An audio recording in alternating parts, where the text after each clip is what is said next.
وہ غصہ پیتی لان میں آ کر بیٹھی تھی۔ غصے کی تمازت سے اس کا چہرہ سرخ ہوا تھا، انگلیاں چٹکھاتی وہ کافی بے چین تھی۔ بے چینی ایسی تھی کہ سمجھ سے باہر تھی۔ اس کی آنکھیں مسلسل بھیگتی جا رہی تھیں۔ وہ اپنے لب کاٹتی، آنسو پونچھتی، آنکھیں موند گئی کہ اسے اپنے سر پر کسی کے کھڑے ہونے کا احساس ہوا۔ اس نے آنکھیں کھولی تو سامنے جہانداد کھڑا اسے غور سے تک رہا تھا۔ کیا ہوا؟ خیریت تو ہے؟ نرمی سے پوچھا گیا۔ جی خیریت ہے، جواب سنجیدگی سے دیا گیا۔ کتنی خیریت ہے؟ وہ اس کے سامنے چیئر گھسیٹ کر بیٹھا۔ کیا مطلب؟ وہ الجھی۔ کوئی مطلب نہیں، بختاور میری بہت اچھی دوست ہیں، ہمارے بہت ہی اچھے فیملی فرینڈز میں سے ایک ہیں۔ امریکہ سے آئی ہیں وہ ابھی ایک ہفتہ پہلے ہی۔ آج مجھے کافی شاپ کے باہر ملی تو میں ضد کر کے خود انہیں یہاں گھر پر رکنے کے لیے لے آیا، اس نے سنجیدگی سے بتایا۔ صحیح، میں چلتی ہوں، عصر کی نماز پڑھ لوں، دیر ہو رہی ہے، وہ نرمی سے کہتی اٹھی جب اچانک اس کی کلائی جہانداد کی مضبوط گرفت میں آئی۔ کچھ وقت مجھے بھی دے دیا کریں، اس نے محبت سے کہا۔ جی اچھا، وہ سنجیدگی سے کہتی اپنا ہاتھ اس کی گرفت سے آزاد کراتی نکل گئی اور وہ محض اس کا سرخ سرسراتا آنچل دیکھتا رہ گیا۔ بدلے بدلے سے میرے سرکار نظر آتے ہیں، وہ زیر لب بڑبڑایا۔ اپنی بڑبڑاہٹ پر بے ساختہ اس کے ہونٹوں پر ایک شریر سی ہنسی کھیلی تھی جسے وہ فوراً معدوم کرتا جیب سے موبائل نکال کر کال ملانے لگا۔ السلام علیکم، جہانداد نے سلام کیا۔ صحیح، ٹھیک ہے، تو پھر کام شروع کر دو، اس پر کر دو شروع ریسرچ، وہ کال پہ بات کرتا سنجیدگی سے بولا۔ اوکے ٹھیک ہے، جویریہ ٹھیک ہے، اس نے مقابل کی بات سن کر جواباً سنجیدگی سے کہا اور کال کاٹ دی۔ وہ بھی اٹھتا اپنے قدم اندر کی طرف بڑھا گیا۔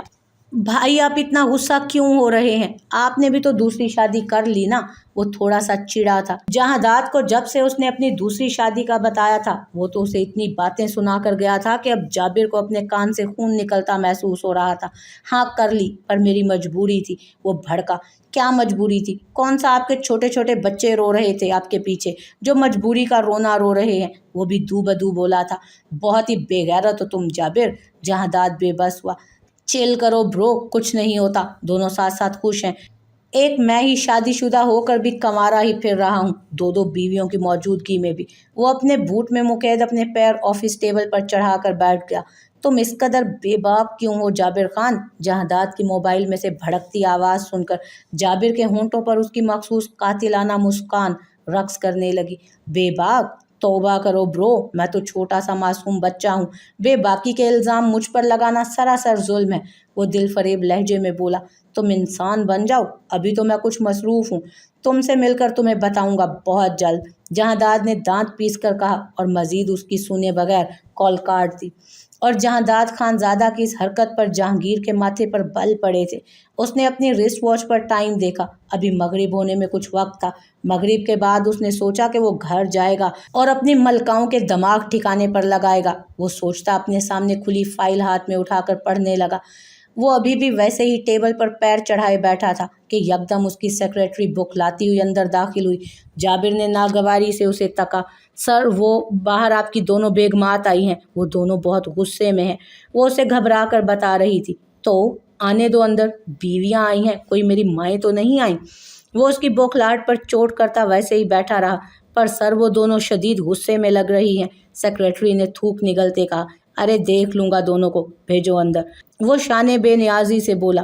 اوکے سر، سیکریٹری دھیمے سے کہتی باہر گئی اور کچھ ہی دیر بعد دروازہ اس قدر شدت سے کھلا تھا کہ وہ بمشکل ہی خود کو سٹل اسی پوزیشن میں بیٹھے رہنے پر آمادہ کر پایا تھا۔ اس نے اپنی نگاہیں سامنے کو اٹھائیں تو دونوں نتنے پھلائے کھڑی اسی کو گھور رہی تھیں۔ اس نے خود کو کمپوز کیا اور ایک آئی براؤ اچکائی جیسے پوچھ رہا ہو کہ کیا ہوا؟ اتنی یاد آ رہی تھی تم دونوں کو میری تو مجھے بتا دیتی، میں ہی گھر آ جاتا، اس نے تھوک نگلتے کہا۔ تم کمینے انسان، دونوں یک زبان ہو کر کہتی اس کے گریبان پر ایک ساتھ جھپٹی تھی۔ وہ جو شان سے ٹیبل پر پیر چڑھا کر بیٹھا تھا ان کے حملے سے توازن برقرار نہ رکھ سکا۔ ریوالونگ چیئر پیچھے جا کر دیوار سے جا لگی اور وہ زمین بوس ہوا پڑا تھا۔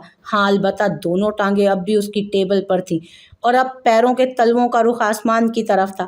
کیا کر رہی ہو بدتمیز عورتوں؟ آفس ہے یہ میرا، بہت عزت ہے میری یہاں، کیوں دو کوڑی کی کر رہی ہو میری عزت یہاں پر؟ وہ ان دونوں سے اپنا آپ چھڑواتا خونخوار ہوا۔ تمہاری عزت؟ तुम्हारी इज्जत तो हम 2 कौड़ी की नहीं 0 की करके रख देंगे। वो दोनों एक बार फिर उसके गिरेबान पे हाथ डालती कि उसने फुर्ती से खड़े होकर उन दोनों की कलाइयों को थामा और एक झटके से उनके हाथ मोड़कर उनकी कमर से लगा दिया। वो दोनों यकजबान होकर दर्द से कराही थी। हाँ, अब बोलो, क्या मौत पड़ रही थी तुम लोगों को? वो एक झटके से दोनों को खुद से लगा कर कहता, दोनों को एक साथ सटपटाने पर मजबूर कर गया। दूर हटो। दोनों यकजुबान बोली थी। एक तो मुझे समझ नहीं आता तुम दोनों एक साथ एक जुमला कैसे बोल लेती हो। यकीनन पहले से प्लानिंग करके रखती होगी। वो अपनी सर्द आंखों को घुमाकर सोचते हुए गोया हुआ। आप हमें छोड़ तो दें, जरताशा दबे दबे गुस्से से बोली। ना ना ना, सोचना भी मत। पहले ये बताओ कि इस कदर आतिशफिशा क्यों बनी हुई हो दोनों। वो दोनों को तख्ता संजीदगी से पूछने लगा। सब कुछ जानते हुए भी ना अनजान ना बनो तुम। फलक फुंकारी, मैं कुछ नहीं जानता कि तुम लोग क्यों इतना गुस्सा हो मुझ मासूम पर। चाहो तो अपनी अजीज तरीन बीवियों के सर की कसम खाने को तैयार हूँ मैं। वो उन दोनों को देखता कमीनेपन से बोला और उसकी बात पर वो दोनों उसकी आगोश में फड़फड़ा कर रह गई थी। हाँ, इतनी भी क्या जल्दी है मेरी जाने मनो। वो उनके फड़फड़ाने पर कमीनेपन से आंख मारता गोया हुआ और वो दोनों तो मानो उसकी बेगैरती पर सुलग ही गई थी। जरा जो तुम्हें शर्म आती हो जाबिर, जरताशा ने अफसोस से कहा। बेगम नंबर 1, क्या तुमने नहीं सुना? जो करे शर्म उसके फूटे करम। वो जरताशा के चेहरे के करीब अपना चेहरा ले जाकर बोला। जरताशा का शर्म से बुरा हाल था और फलक के भी कुछ ऐसे ही हाल थे। शायद वो पहली सोकने थीं जिन्हें अपने शोर के एहसासात से ज़्यादा एक दूसरे का एहसास था। दोनों एक दूसरे के दुख के बारे में सोच रही थी। चलो छोड़ो ये सब, बताओ दोनों ज़रा कि इंटरव्यू कैसा दिया। मेरे दिल की टुकड़ियों ने। वो बेगैरती की हद पार कर गया। जाबिर, मेरे हाथ में दर्द हो रहा है, छोड़ो फिर बताते हैं। फलक ने आंसू पीते हुए कहा। ओके। उसने मुस्कुराकर दोनों को इस अंदाज में झटका देकर छोड़ा कि दोनों जमीन बोस हुई। दोनों नीचे पड़ी अपने उस हाथ को सहला रही थी जिससे उसने इतनी देर से मोड़ कर रखा हुआ था। हाँ, अब बताओ जल्दी, कैसा रहा इंटरव्यू? वो भवें उचकाता मुस्कुरा कर पूछने लगा। खुद देख लेना, कैसी घटिया किस्म की एंकर थी, कैसे अजीब अजीब सवाल कर रही थी। तुमने जानबूझकर किया ना ये सब कुछ? जरताशा चीखी। ठीक है, देख लूंगा। टेंशन क्यों लेती हो बेगम नंबर 1? वैसे मन्नत कहाँ है? उसने कमीनगी से मुस्कुरा कर कहा। बाहर है। वो कराते हुए उठी। ओके, फिर आ जाओ, आज डिनर बाहर करेंगे। वो उनको तकलीफ में बिलबिलाते देखता अपने अंदर कमीनी सी खुशी महसूस कर रहा था और इसी खुशी को महसूस करता ऑफिस का दरवाज़ा खोलकर वो बाहर निकला। उसकी सेक्रेटरी के कैबिन में मन्नत बैठी थी।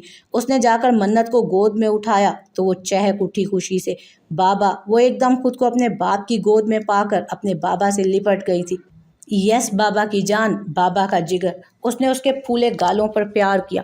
बाबा, आज हमारे घर एक आंटी आई थी। वो भी जवाबन अपने बाबा के गालों पर प्यार करके बोली। अच्छा, फिर? उसने उसे मोहब्बत से तकते पूछा। फिर क्या बाबा, उन्होंने मम्मा और मॉम से बहुत सारी बातें की। वो चहकर बताने लगी। अच्छा? वो उसके मॉम कहने पर चौंका पर उसे अंदाज़ा हो गया था वो फलक को मॉम कह रही है। हाँ, वो अपनी उंगलियों से खेलती मसरूफियत से बोली। बाहर डिनर करें आज बेबी? उसने उसके गाल को हाथ से छूकर पूछा। यस बाबा, बाहर डिनर, वो चहक कर बोली और खुशी से उसके गुलाबी गाल लाल सुर्ख हुए। माई चाइल्ड, वो उसको मोहब्बत से खुद में भींच गया। बीवी नंबर 1 और बीवी नंबर 2, डार्लिंग्स ज़रा बाहर आ जाओ यार जल्दी। वो ऑफिस की तरफ रुख करता चिल्ला कर बोला। पास खड़ी सेक्रेटरी उसके डार्लिंग्स कहने पर बमुश्किल अपना उबलता कह कहा रोक पाई। वो दोनों पैर पटकती बाहर आई थी और शाने बेनियाजी से वो मन्नत को लिए लिफ्ट की तरफ अपने कदम ले गया। वो दोनों भी मरते मरते उसके पीछे ही दौड़ी थी। वो अपने कमरे से नमाज पढ़कर निकली तो सामने का मंजर उसे अच्छी खासी आग लगा गया था। सामने सोफे पर वही चुड़ैल बख्तावर जहांदाद के साथ बैठी कह कहा लगाते लगाते उसकी गोद में गिरी पड़ी थी। उसने अपना गुस्सा जब्त करने की इस बार बिल्कुल कोशिश ना की और दोनों के सरों पर जा खड़ी हुई। ये क्या हो रहा है? बाजू लपेटे वो कड़ी नज़रों से घूरती उसे बोली। बातें हो रही हैं, क्यों दिखता नहीं है तुम्हें? जहांदाद की बजाय बख्तावर ने खासा बदतमीज़ाना लहजे में जवाब दिया। मैंने आपसे नहीं पूछा, अपने शोहर से पूछा है। आप क्यों अपनी ज़ुबान को तकलीफ़ दे रही हैं? सबूर अपने शोहर पर जोर देकर बोली। अच्छा, पर शायद तुम्हारे शोहर ने सुना ही नहीं तुम्हें। वो एक अदा से अपने बाल झटकती उसका दिल जला गई। जहांदाद जो दोनों को आपस में लगे देख हमेशा कुछ बोलते बोलते रह जाता था, अब की बार बोलने की जसारत कर ही गया। अरे क्या हो गया तुम दोनों को, लड़ क्यों रही हो? जहांदाद हैरत ज़दा सा मुस्तफसर हुआ। मैं नहीं लड़ रही, मैं तो अपने शोहर को बुलाने आई थी, पर यहाँ कुछ लोग खुद को मेहमान की बजाय घर का मालिक समझ बैठे हैं। वो रसान से कहती जहांदाद का हाथ थाम गई थी और शायद ये सबूर की तरफ से अपनी नई जिंदगी की तरफ पहली सीढ़ी थी जिस पर वो कदम रख चुकी थी। उठे, मुझे शॉपिंग करने जाना है, लेकर चले मुझे, हुक्म सादिर हुआ। अभी इस वक्त? जहांदाद को हैरत दर हैरत के झटके लग रहे थे। हाँ, अभी और इसी वक्त। चलें, उठें। वो उसका थामा हुआ हाथ धीरे से खींचती उसे उठने पर मजबूर कर गई। इससे पहले कि जहांदाद बख्तावर को भी साथ चलने की ऑफर करता, उससे पहले ही सबूर बख्तावर को मुखातिब कर गई। बख्तावर, आप घर पर रहिए और आराम कीजिए, हमें आने में शायद कुछ देर हो जाए। वो जहांदाद का हाथ छोड़ गई। चलें? नज़रें उठाकर जहांदाद की आंखों में आंखें डालकर पूछा। बिल्कुल चलें। वो उसकी आंखों के शोलों में डूबता, मोहब्बत से कहता बख्तावर को आग लगा गया था। बख्तावर, हम चलते हैं। जहांदाद बख्तावर को देखते नरमी से कहता सबूर के साथ निकल गया और बख्तावर शोला बरसाती आंखों से उनको तकती रही दूर तक, जब तक वो मंजर से गायब ना हो गए। जहांदाद गाड़ी चलाता कभी सामने देखता तो कभी रुख उसकी तरफ कर देता, पर वो जो घर पे बड़ा बढ़ चढ़ कर बोल रही थी अब बिल्कुल खामोश बैठी थी। बाहर तेजी से गुजरते मनाजिर को महवियत से तकती उसे बड़ी बुरी तरह से नज़रअंदाज कर रही थी। आखिरकार उस काट खाने वाली खामोशी को जहांदाद की आवाज़ ने तोड़ा। तुम पर यह कलर बहुत सूट करता है, वो मोहब्बत से बोला। अच्छा, आपको और किस किस पर यह रंग अच्छा लगता है? वो रुख मोड़ती उसे खश्मी नज़रों से घूरती गुर्राई। कसम से सिर्फ तुम पे अच्छा लगता है और किसी पर भी नहीं, यहाँ तक कि जवेरिया और हुरिया की मामा पर भी नहीं, वो मोहब्बत से बोला। वो इस दुनिया में नहीं है, उन्हें हमारी इन लाजानी बातों में मत घसीटें। वो उस पर खफा हुई। अच्छा, नहीं घसीटता। वैसे क्या शॉपिंग करनी है मेरी बेगम को? वो मखमूर लहजे में कहता। उसका दिल धड़का गया। पता नहीं क्या लेना है, वो धीरे से मिनमिनाई थी। क्या मतलब, कुछ नहीं लेना? उसने हैरत से उसकी तरफ देखा। नहीं लेना तो कोई मसला? वो उस पर दोबारा गरजी थी। मसला तो नहीं है कोई, पर वो बात अधूरी छोड़ गया। हाँ, समझ आ रही है सब मुझे, मसला तो कोई नहीं, पर उस बख्तावर फुलझड़ी के घर अकेले रह जाने का दुख है। वो मुंह बनाए कहते उसके औसान खता कर गई। यार, बेचारी हमारी गेस्ट है और वो बहुत अच्छी है। उसने बख्तावर को क्लीन करना चाहा। अच्छा, बस ज़्यादा वकील बनने की ज़रूरत नहीं है उस चुड़ैल का। वो हाथ हवा में झुलाकर कहती उसे चुप करवा गई। सबूर, तुम जेलस हो रही हो? वो अपनी उमड़ती हंसी दबाता हुआ बोला। मैं और जेलस? बिल्कुल भी नहीं। वो फ़ौरन नफ़ी कर गई। तुम जेलस हो? नहीं, मैं बिल्कुल भी जेलस नहीं हूँ। वो चिड़ी थी। तो तुम जेलस नहीं हो? वो भवें उचकाता एहतियात से मोड़ने लगा। हाँ, नहीं हूँ। वो मुंह बनाते कहती उसे बड़ी प्यारी लगी थी। अच्छा, सही बात है, होना भी नहीं चाहिए। वो मध्यम सा मुस्कुराया था। शॉपिंग तो तुम्हें करनी नहीं तो डिनर आज बाहर कर लेते हैं, और लॉन्ग ड्राइव तो वैसे भी जारी है। वो खुशदिली से बोला। ठीक है। इससे ज़्यादा बेहतरीन हल ना मिला था उसे जहांदाद को उस चुड़ैल से दूर रखने का। अच्छा, फिर बताओ कौन सा सॉन्ग प्ले करूं? वो शौक हुआ। कोई सा भी नहीं, मगरिब की अजानों का टाइम है, मैं नमाज कहाँ पढ़ूंगी? अब उसे अपनी नमाज की फिक्र हुई। नमाज की कोई टेंशन नहीं, मैं तुम्हें लेकर चलता हूँ एक बहुत ही प्यारी जगह जहाँ तुम नमाज अदा कर लोगी और हम बहुत सारा अच्छा टाइम भी स्पेंड कर लेंगे। उसने नज़रें फेर कर उसे गहरी नज़रों के हिसार में लिया। नमाज पढ़ने को जगह मिल जाए, आपके साथ अच्छा सा टाइम स्पेंड करने की कोई तमन्ना नहीं। वो मुंह बनाती बोली तो जहांदाद ने उसे खामोश नज़रों से तका। जब मेरे साथ वक्त गुजारने की तमन्ना ही नहीं थी तो आई क्यों थी साथ? क्यों झूठ बोलकर लाई मुझे कि तुम्हें शॉपिंग करनी है, नमाज पढ़नी है तुम्हें? घर चलते हैं, वहीं पढ़ लेना। पल भर में जहांदाद का मूड खराब हुआ था। वो उसका मूड खराब होता देखकर सटपटाई थी, पर खामोश रही, कुछ न कहा। जहांदाद ने बहुत ही रैश ड्राइविंग स्टार्ट कर दी थी। कुछ ही देर में वो लोग घर पहुंच गए थे। वो जब तक गाड़ी से उतरती जहांदाद तनफन करता बिना उसको मुखातिब किए गाड़ी से निकलता अंदर की तरफ बढ़ गया था। वो मुंह बनाती अपने कमरे में चली गई और नमाज पढ़ी। नमाज पढ़कर फारिग हुई, बाहर आई तो जवेरिया और हुरिया भी बाहर ही बैठी थी और सामने ही बख्तावर चुड़ैल टांग पर टांग डाले बैठी थी। जहांदाद बिल्कुल उसके बराबर में विराजमान था। वो जहांदाद को घूरती किचन का रुख कर गई। खाना बनाने की तैयारी कर रही थी वो, जब किचन में जवेरिया आई और उसे मुखातिब किया। क्या कर रही हैं आप? उसने नरमी से पूछा। खाना बना रही हूँ। उसके नरमी से पूछने पर उसने भी नर्म मुस्कुराते लहजे में जवाब दिया। ओह, क्या बना रही हैं? जवेरिया चहकी। कीमा मटर आलू मिक्स बना रही हूँ, उसने मुस्कुराकर जवाब दिया। सच्ची मुझे बहुत पसंद है, इवन के पापा और हुरिया को भी बहुत पसंद है, वो खुशदिली से उसे बता रही थी। अच्छा, ये तो अच्छी बात है, आज तो फिर आपकी और हुरिया की पसंद का खाना बनेगा। वो हंसी थी। जी ये तो है, मैं आपकी कोई हेल्प करवाऊँ? वो पीछे पड़े हुए मटर उठाकर खाते बोली। आप ऐसा करो, मुझे फ्रिज से लहसुन का पेस्ट निकाल दो, उसने मसरूफ से लहजे में कहा। जवेरिया फ्रिज की तरफ गई तो हुरिया भी किचन में एंटर हुई। बाहर से आती आवाज़ें बिल्कुल मासूम हो चुकी थीं। इतनी बेखबरी भी अच्छी नहीं होती। हुरिया उसके बराबर आकर खड़ी हुई। मुझसे कह रही हैं आप? सबूर हैरत से पूछने लगी। जी बिल्कुल आप ही से कह रही हूँ, उसने आंखें मटका कर कहा। मैं बेखबर तो नहीं? वो नासमझी से बोली। अच्छा, तो फिर बाबा बख्तावर आंटी के साथ कहाँ गए हैं? आपको तो खबर होगी ही ना। वो अपने मोबाइल स्लेब पर रखते हुए उसके चेहरे का बगौर जायजा लेते बोली। बाहर बैठे हैं। एक मिनट। वो लहक कर किचन से निकली थी। उसकी लंबी चुटिया उसकी कमर पर झूल गई। लाउंज खाली पड़ा था।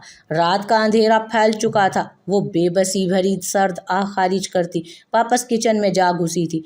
किचन के काउंटर टॉप पर बैठी हुरिया उसे धीमे से देखकर मुस्कुराई थी। मेरी मामा जब जिंदा थी ना, तो वो बताया करती थी, बल्कि हमने खुद भी देखा है कि पापा को मोहब्बत थी बख्तावर आंटी से, और उन्हें भी बेहद मोहब्बत थी। पापा की फियांसी रह चुकी हैं वो। कभी किसी ज़माने में 10 साल उनका रिलेशन चला था।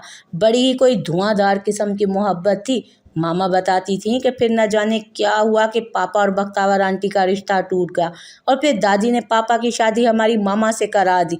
इसके बाद मेरे मामा और पापा बहुत खुश, उनकी ज़िंदगी बहुत प्यारी गुजर रही थी। पर फिर हुरिया बात करते करते रुकी। फिर क्या हुआ? सबूर ने आगे सुनना चाहा। फिर मामा बताती हैं, बल्कि बताती थीं कि बख्तावर आंटी हमारे घर आना जाना शुरू हुई। मामा उन्हें पापा की अच्छी दोस्त जानकर उनका बड़ा ही वार्मली वेलकम करती थीं। पर रफ्ता रफ्ता बख्तावर आंटी रोज़ आने लगी। कभी बाबा को साथ लिए निकल जाती, ऐसे ही बगैर बताए जैसे आज, और कभी खुद यहाँ आकर बैठ जाती। पापा ने मामा को वक्त देना कम कर दिया था। इवन हम दोनों पर भी तवज्जो देना छोड़ चुके थे। हमारी मम्मा बहुत खामोश तबा थी, कभी कुछ ना कह पाई, यहाँ तक कि बात बख्तावर आंटी से शादी करने तक पहुँच गई। मामा को जब पापा ने बताया, मामा बहुत रोईं। हमें याद तो नहीं, क्योंकि हम खुद 2 साल की थीं।